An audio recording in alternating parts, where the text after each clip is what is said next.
In the dead of night, when the world sleeps, some souls lie awake, caught between what was and what could have been. An emergency call, a desperate man, an abandoned house that echoes with forgotten secrets. A man, his eyes wide and terrified, whispering incomprehensible words. But what Carla doesn't realize is that night, true emergencies are not always visible. The ambulance door closes on its own as Carla turns around, her pale face reflecting fear. Get ready for the last race that could cost more than a life. Welcome to the channel where every ride could be your last. Here, we tell the darkest and most disturbing stories of drivers and passengers who have faced the unexplainable on the roads. If you like feeling that chill down your spine, subscribe now. Hit the bell so you don't miss any chilling stories and share them with your brave friends. Get ready, because the next race could be yours. A quick image shows Carla, an experienced ambulance driver, looking worried as she drives. The light from the panel illuminates your face, revealing the shadows of an endless night. Carla always knew that working late at night could be solemn and, at times, terrifying, but nothing prepared her for what she was about to face. In the dead of night, when the world sleeps, some souls remain awake, caught between what was and what could have been. Carla has responded to a variety of calls, from car accidents to medical emergencies, but there was something different that night. The streets were empty, and the feeling that something was about to happen hung in the air like a silent warning. As Carla drives, a chill runs down her spine. The ambulance's radio starts to crackle, picking up only fragments of incomprehensible conversations. She adjusts the volume, but the static only increases, and a distant voice emerges from the interference. Carla, you need to listen, they're coming. The voice disappears with a crack, and Carla's heart accelerates. She tries to ignore the growing feeling of apprehension, but it's as if something is watching her every move. A new emergency call interrupts your thoughts, the operator's voice echoing over the radio. Ambulance 27, you have a call for Rua dos Flores, number 37. Patient in critical condition. I repeat, patient in critical condition. Wait. The voice is urgent, and Carla feels a knot in her stomach. Rua dos Flores. This was a neighborhood known for its dingy old houses, often avoided at night because of stories circulating among drivers. She adjusts the mirrors, takes a deep breath, and accelerates. As you approach the location, the atmosphere around you seems to change. The sky is covered with heavy clouds, and the moonlight hides behind them. The trees along the street sway gently, as if whispering secrets only they know. Upon arriving at Rua dos Flores, Carla comes across an old, deteriorated house with broken windows and a crumbling fence. The shadow of the house reaches out like claws, and a shiver runs through your body. She parks the ambulance, and the siren goes silent, leaving only the sound of the piercing wind. With a racing heart, Carla gets out of the vehicle and heads to the front door. Upon entering, the first thing that hits you is the smell of mold and decay. The environment is enveloped in dense darkness, and the only light comes from the flashlight she lights. She calls out to the patient, but the echo of her voice seems to be lost in the heavy air of the house. Anyone here? He asks, his voice shaking slightly. Suddenly, she hears a sound coming from one of the rooms. Hearing a man's voice, she cautiously approaches. He is sitting on the floor, eyes wide, muttering incomprehensible words. Don't let him come, he doesn't let souls leave. The man seems to be in a state of despair, and something in his expression makes Carla's blood run cold. With a mixture of compassion and fear, Carla tries to calm him down. I'm the ambulance driver.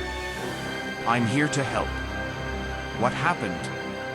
The man looks up, and the look of terror on his face turns to confusion. "He's coming, the Guardian, you need to leave?" The tension in the air becomes palpable. As Carla tries to assess the situation, she feels a wave of cold invade the room, as if the temperature had dropped drastically. The man begins to scream, his voice resounding off the walls of the house. "He's here. He's never leaving."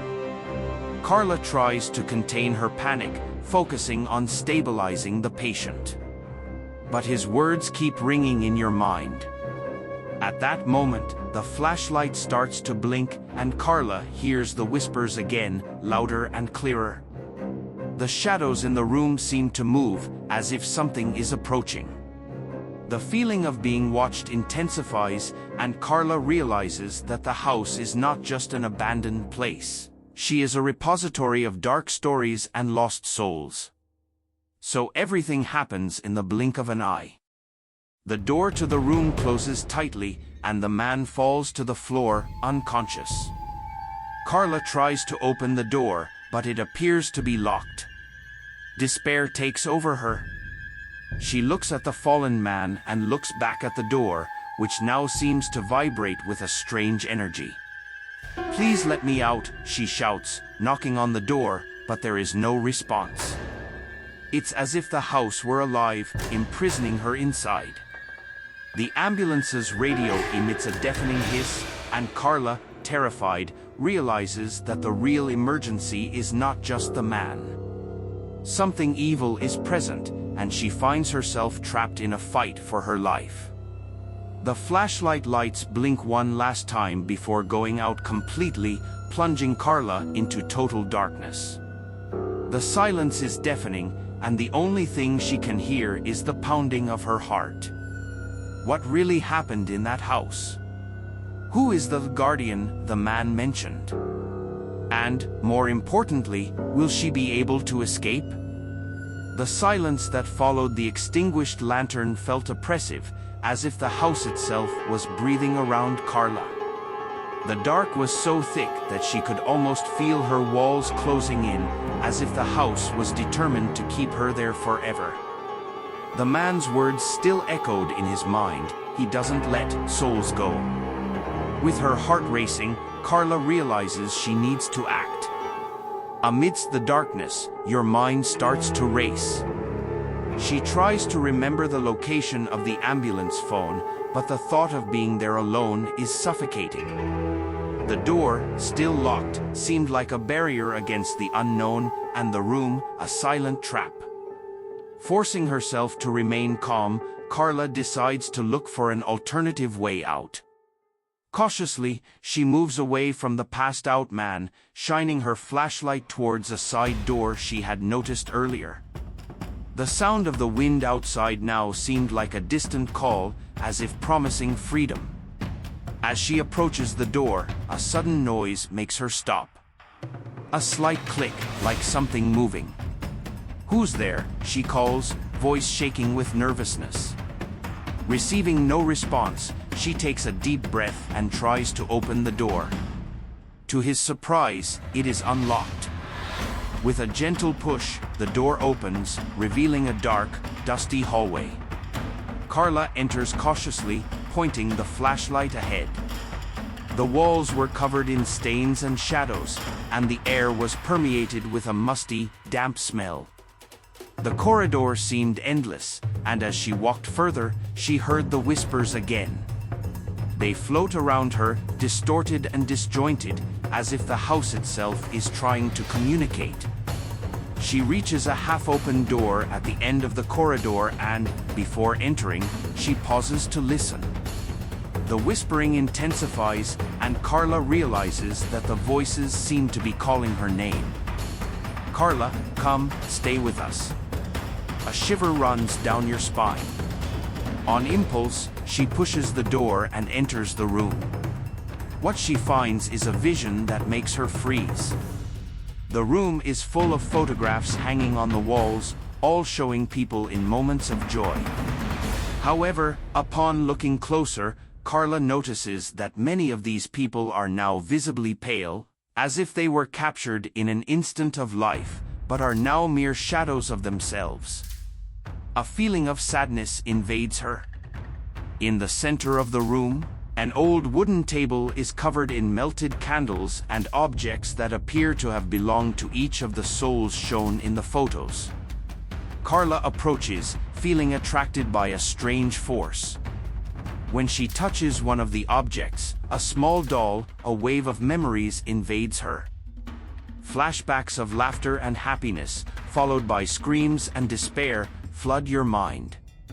With a sudden movement, Carla moves away from the table, trying to compose herself. The idea that all those souls could be trapped there, tied to this place, is unbearable. She turns to leave, but as she does, the door slams shut. Panic takes over her again.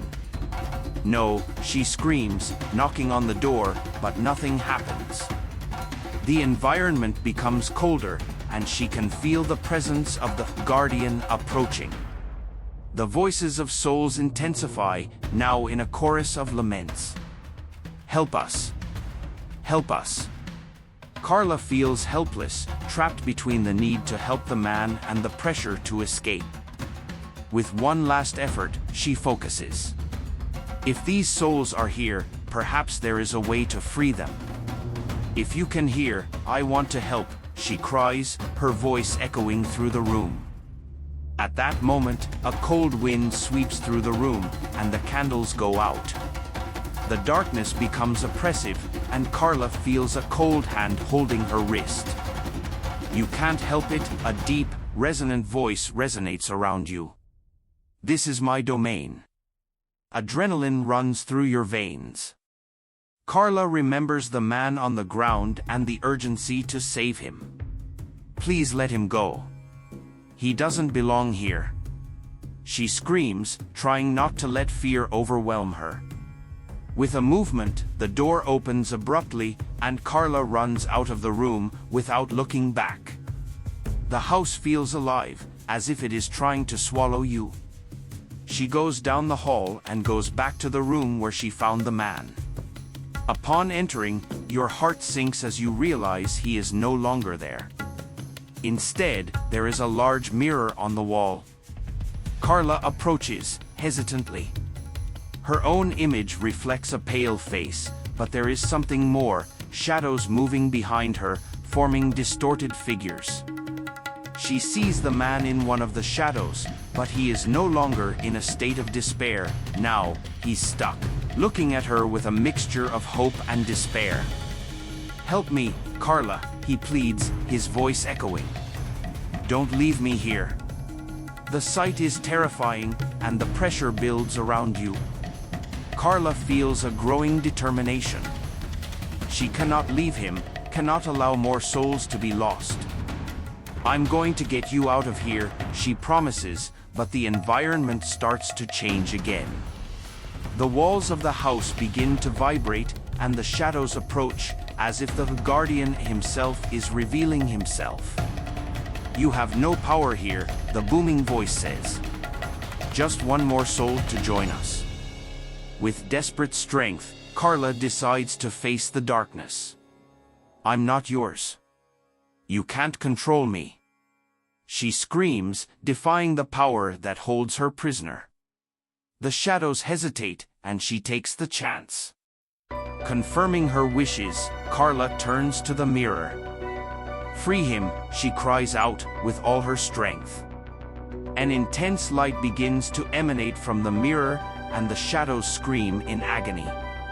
The environment becomes a whirlwind of light and darkness, as Carla fights against the oppressive influence of the Guardian. The intense light from the mirror shines so brightly that it seems to swallow the shadows around it. Carla feels the energy pulsing through her, as if a mystical connection is forming between her and the trapped souls. The shadows twist, trying to escape the light, but Carla's determination only grows. She knows she needs to act quickly, every second counts. I won't leave you here, she shouts, addressing the lost souls. Together, we can break these chains. The voices of souls mix, forming a chorus of laments and whispers of support. Carla feels the energy growing, and a clear vision forms in her mind. She must release the spirits before the guardian can rise again. The house shakes, and the presence of the guardian becomes palpable, a biting cold enveloping Carla. "You can't fight what you don't understand," he booms, voice echoing like thunder. "These souls belong to me, and you will be next." She feels the pressure build, but something inside her glows with power. Memories of past lives, of joy, pain, and love, fill your mind. Carla realizes that each soul has a story, and they are all intertwined in an inseparable way. "I know who you are. You are not alone," she shouts, her voice firm. Then, with a surge of courage, Carla steps towards the mirror, holding out her hands. "Free yourself," she orders, feeling the energy vibrate around her. The light from the mirror expands, and a wave of force sweeps across the room, overturning the shadows and challenging the guardian. "No," he shouts, the fury in his voice becoming a storm of shadows. "You can't." But Carla doesn't let herself be shaken. Instead, she focuses on each lost soul, feeling their presence. "Come back to the light. It's time to be free." Souls begin to join the light, and an intense glow emanates from the mirror, enveloping everything around it. The guardian's presence becomes weaker and weaker, the shadows moving away from him like leaves in the wind.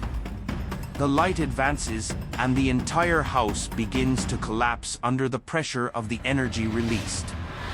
"You can't do this. I'm the guardian of this place," he shouts, but his words are diluted by the growing power.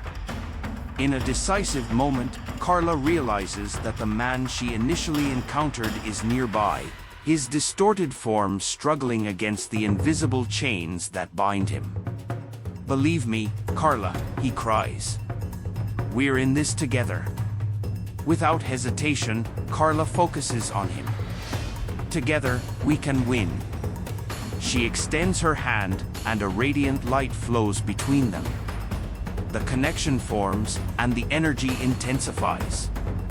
The souls, now united, begin to emerge from the darkness. An explosion of light fills the room, and the house shakes as if it's about to collapse. The guardian, now in his most grotesque form, tries to resist, but the collective strength of the freed souls is much greater.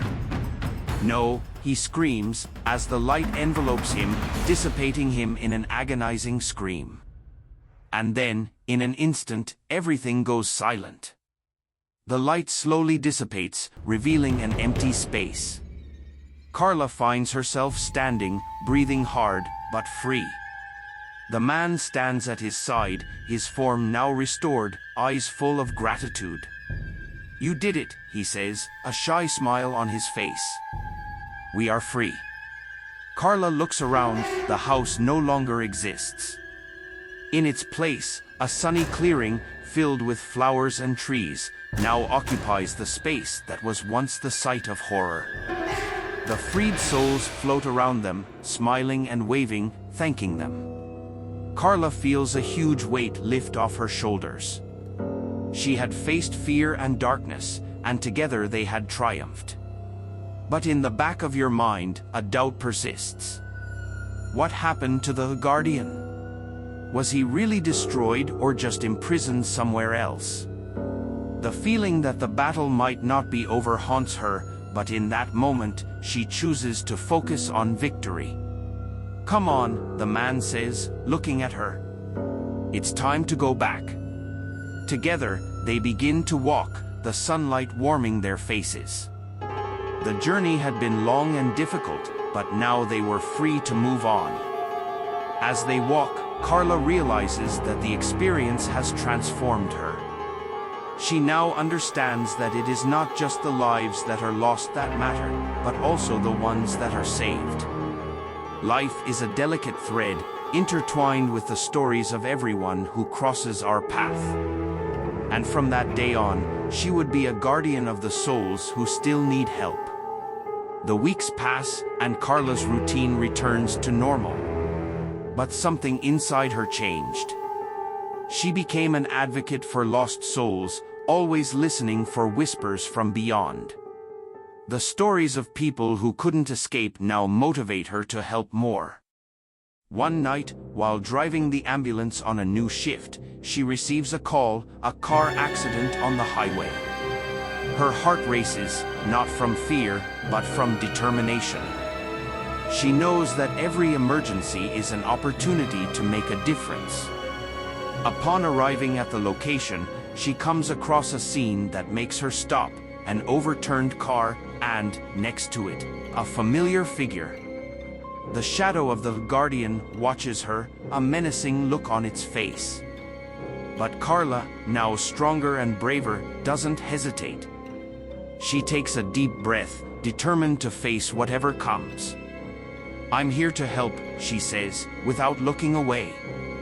The battle wasn't over, but now she knows she's ready. Did you like this story? Do you have something incredible to share? If you or someone you know has had a hair-raising experience in traffic, whether as a driver or passenger, send your story. Who knows, it might appear in our next video. Send your report in the comments or by email, and let's explore the mysteries of the road together.